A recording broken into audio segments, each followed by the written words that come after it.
Sumpah Pemuda merupakan salah satu peristiwa paling bersejarah dalam perjalanan bangsa Indonesia menuju kemerdekaan.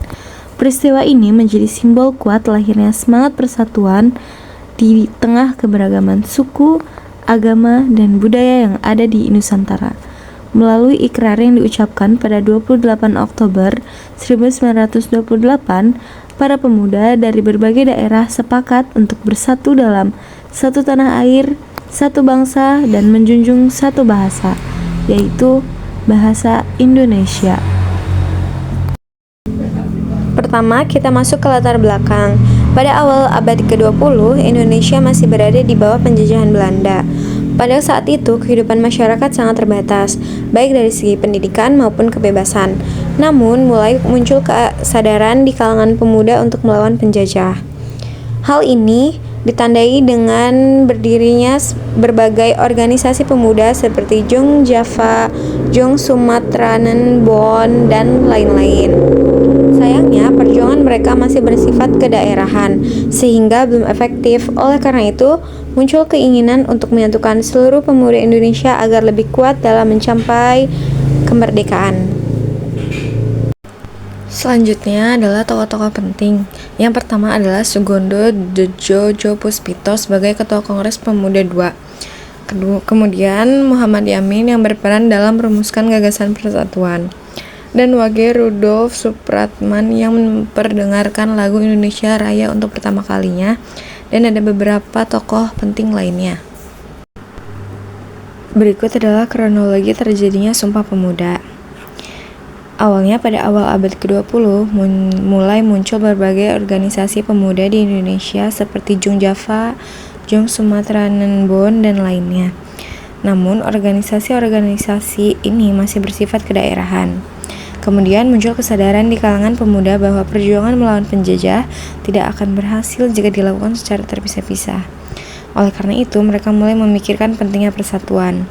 Selanjutnya pada tahun 1926 diadakan Kongres Pemuda I, tetapi belum menghasilkan keputusan yang maksimal dalam menyatukan keseluruhan pemuda Indonesia. Lalu pada tanggal 27 hingga 28 Oktober 1928 diselenggarakan Kongres Pemuda II di Jakarta yang dipimpin oleh Sugondo Djojopuspito.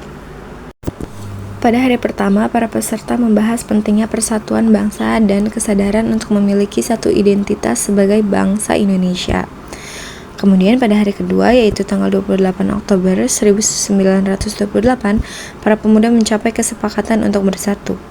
Pada saat itu, dibacakan Ikrar Sumpah Pemuda yang berisi satu tanah air, satu bangsa, dan satu bahasa, yaitu bahasa Indonesia.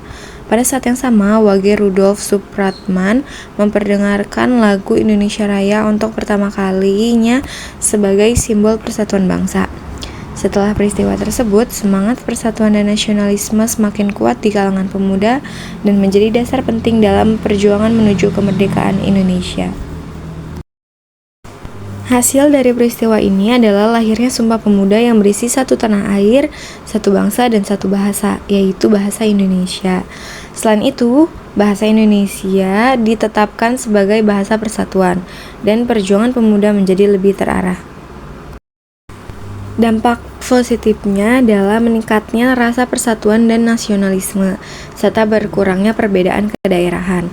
Sedangkan dampak negatifnya, pergerakan pemuda menjadi lebih diawasi oleh Belanda dan tidak semua pihak langsung menerima persatuan.